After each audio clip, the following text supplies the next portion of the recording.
दादी, मुझे बंदर वाली कहानी सुनाइए ना। अभी नहीं बुलबुल, मैं तुम्हें रात को सुनाऊंगी। ये पापा आ गए, पापा आ गए। पापा, आपने कहा था ना कि आप मुझे चॉकलेट दिलाएंगे। आप लेकर आए हैं मेरे लिए चॉकलेट? सॉरी बेटा, मैं जल्दबाजी में भूल गया, लेकिन प्रॉमिस मैं कल तुम्हें जरूर चॉकलेट दिलाऊंगा। आज तो आपको सैलरी मिल गई होगी ना? लाइए जल्दी से रुपए दे दीजिए मुझे। घर का सारा सामान खत्म हो गया है और मुझे भी अपने लिए कुछ खरीदना था। ये लो, घर का सारा सामान ले आओ, और तुम्हें भी क्या खरीदना था वो भी ले आना। लो निधि, मेरे और माँ के लिए कुछ नया लाने की जरूरत नहीं है, बस तुम्हें जो चाहिए तुम वो ले आना। क्या? बस इतने से रुपए? ये तो सिर्फ 10,000 रुपए हैं। इसमें महीने के घर के भी खर्च चलाने हैं और मैं अपने लिए भी कुछ ले आऊं? अरे ये कैसे संभव है? आपका दिमाग तो ठिकाने पे है ना? या आप मेरे साथ कोई मजाक कर रहे हो? अरे इतने कम रुपए में मैं महीने भर का खर्चा भी चला लूंगी और अपने लिए भी कुछ ले लूंगी। अरे ये कैसे संभव है? आज के समय में तो साधारण सी साड़ियां भी लो तो कम से कम 2000 से 2500 रुपए में आती है। और वैसे भी इस बार तो महीने का बजट ज्यादा ही बनेगा, क्योंकि मकर संक्रांति में इतने सारे खाने पीने की चीजें जो बनाना है। अरे शक्कर, तिल, तेल, गुड़, क्या क्या नहीं लगेगा इतने कम रुपए में? कैसे ये सब मैं मैनेज कर पाऊंगी? मुझे समझ में नहीं आता, आपने मुझे समझ क्या रखा है? अरे बस थोड़े से रुपए लाकर हाथ में थमा दो और मेरे पास कोई जादू की छड़ी तो है नहीं कि मैं इन रुपयों से आपके घर का सारा खर्च चला लूं और अपने भी शौक पूरे कर लूं, अपने बच्चों के भी कर लूं।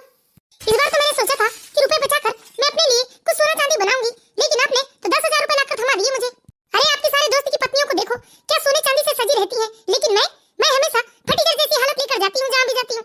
लेकिन आपको तो कोई फर्क नहीं पड़ता, आपको जरा भी शर्म नहीं आती अपनी पत्नी की ऐसी हालत देखकर।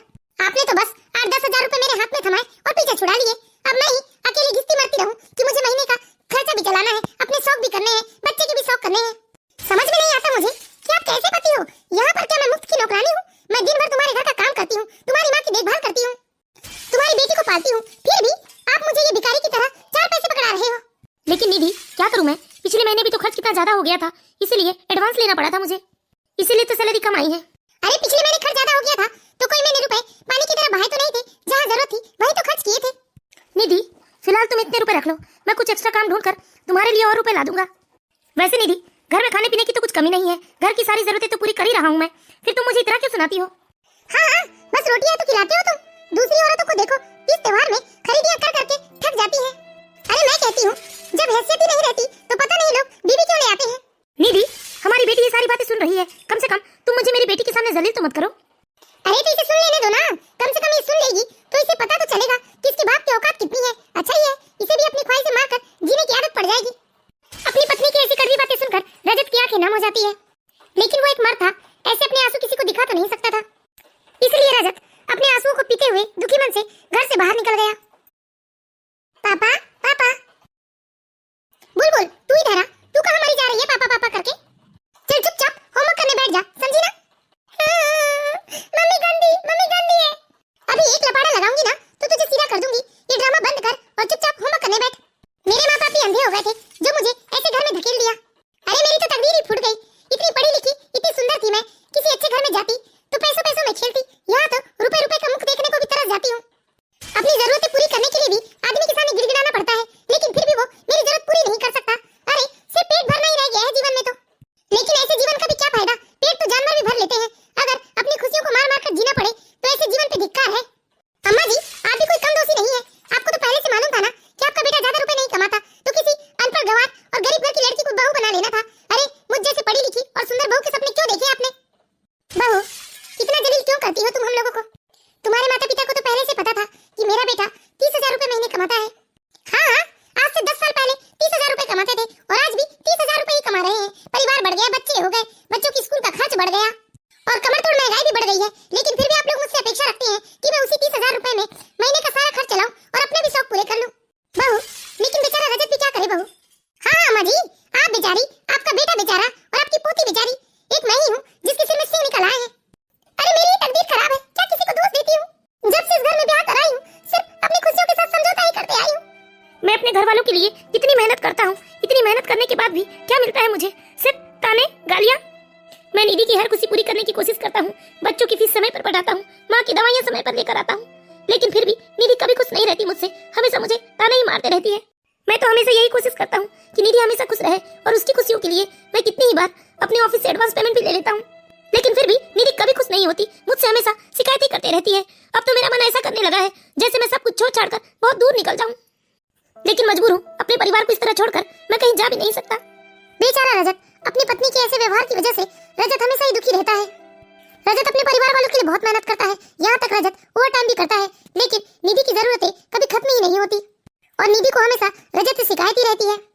और अब तो रजत के घर का हाल बस यही हो गया था। निधि रोज अपनी जरूरतों को लेकर अपनी सास को ताने मारती, कहीं अपने पति को ताने मारती और इस तरह पूरे घर में बस कलेशी करते रहती।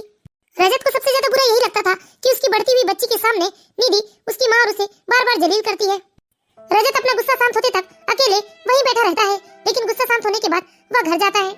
अरे इन मर्दों का अच्छा है, गुस्सा आया तो घर से बाहर पैर पटकते हुए चले जाओ और गुस्सा शांत हो तो घर में आ जाओ, लेकिन हम बेचारी औरतें वो भी नहीं कर सकती।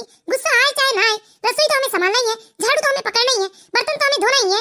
हम तो अपना गुस्सा झाड़ू बर्तन और कपड़ों में ही निकाल सकती हैं। सुनो बहू, एक बार रजत को फोन करके तो देखो, बहुत देर से गया है, अभी तक घर नहीं आया, मेरा मन बहुत घबरा रहा है बहू। अरे माँ चिंता मत करो, आपका बेटा कहीं जाएगा नहीं, वो आएंगे तो घर ही ना।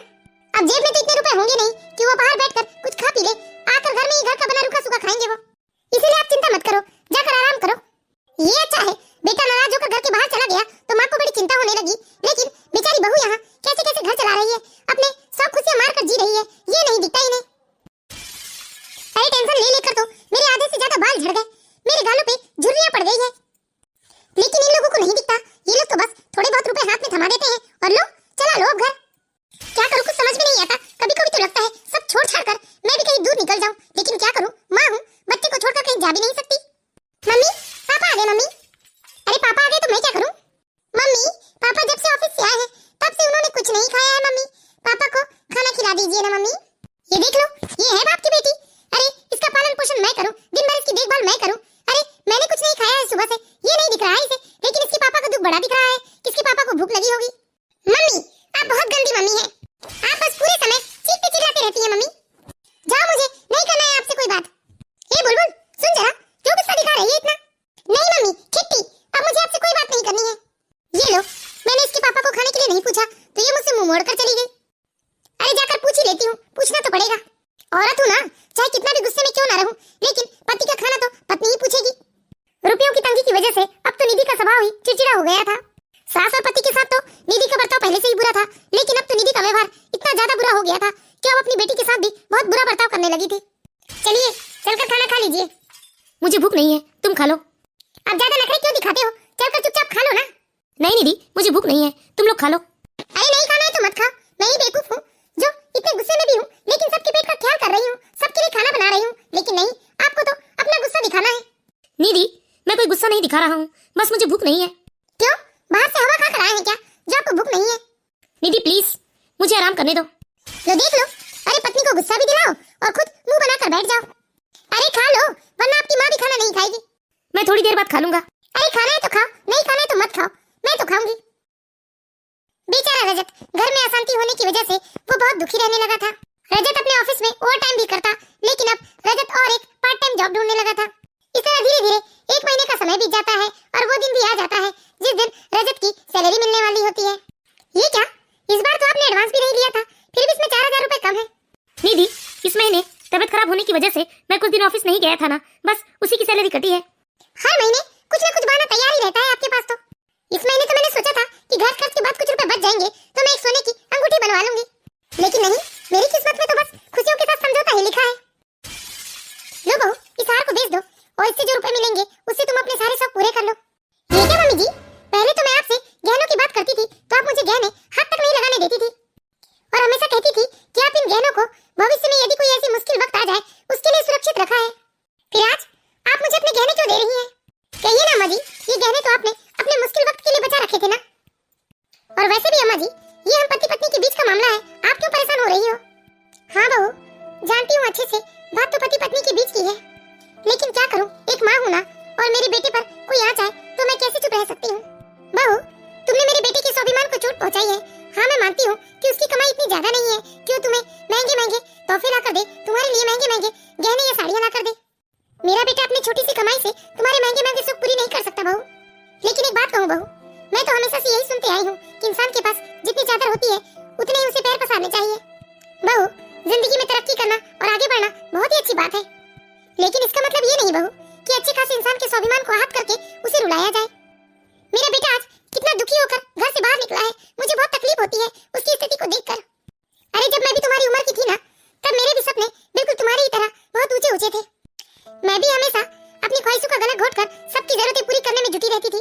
कभी-कभी मेरे अंदर की स्त्री सिर उठाती थी और मुझसे कहती थी कि तुम्हारे शौक पूरे कब होंगे, लेकिन मैं पति के सामने कुछ कहने की कभी हिम्मत नहीं जुटा पाई थी। बहू, आज मैं तुम्हें मेरे जीवन की एक सच्ची घटना बताऊंगी। हाँ माँ, बताओ। बहू, एक बार की करवा चौथ में ना जाने मुझे क्या हो गया था कि मैंने अपने पति से सोने की बिंदिया और सोने के मंगलसूत्र की फरमाइश कर दी थी।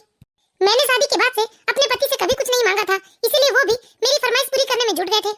लेकिन बहू, कुछ महीने के बाद मुझे पता चला कि मेरे पति मेरे मंगलसूत्र और मांग टीका के चक्कर में ऑफिस छूटने के बाद किसी की दुकान में मजदूरी करते हैं।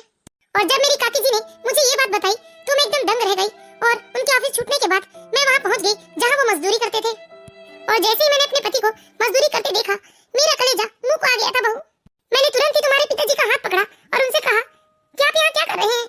पहले तो रजत के पिताजी मुझे देखकर एकदम सकपका गए थे, फिर वो मुझसे कहने लगे कि कुछ दिनों की बात है, तुम्हारा मंगलसूत्र और मांग टीका खरीद दूंगा मैं, उसके बाद यहाँ मजदूरी करना छोड़ दूंगा। मैं बहुत ज्यादा हैरान और परेशान हो गई थी और मैंने उनसे उसी वक्त कह दिया कि मुझे ना ही मंगलसूत्र चाहिए और ना ही मांग टीका, बस वो इस तरह से यहाँ मजदूरी करना छोड़ दे, क्योंकि मुझे ये सोना चांदी आभूषण कुछ नहीं चाहिए था, मुझे तो सिर्फ मेरे पति का प्यार चाहिए था। और उसी समय मैं उनका हाथ पकड़कर बहुत रोई थी, लेकिन उन्होंने मेरी बात नहीं मानी और चोरी छुपे वो मजदूरी करने में लगे रहे जब तक उन्होंने मेरे मांग टीका और मंगलसूत्र के लिए रुपए नहीं कमाए। उस दिन मुझे एक बात बहुत अच्छे से समझ में आई बहू, कि एक औरत के लिए अपने पति से बढ़कर और कोई श्रृंगार नहीं होता। आज देखो ना बहू, मेरे पास उनके दिए सारे गहने ऐसे ही पड़े हैं लेकिन ना तो उन गहनों को पहनने का मन करता है और ना ही मुझे अब कुछ अच्छा लगता है, क्योंकि पति अब इस दुनिया में नहीं है, ये जिंदगी है बहू।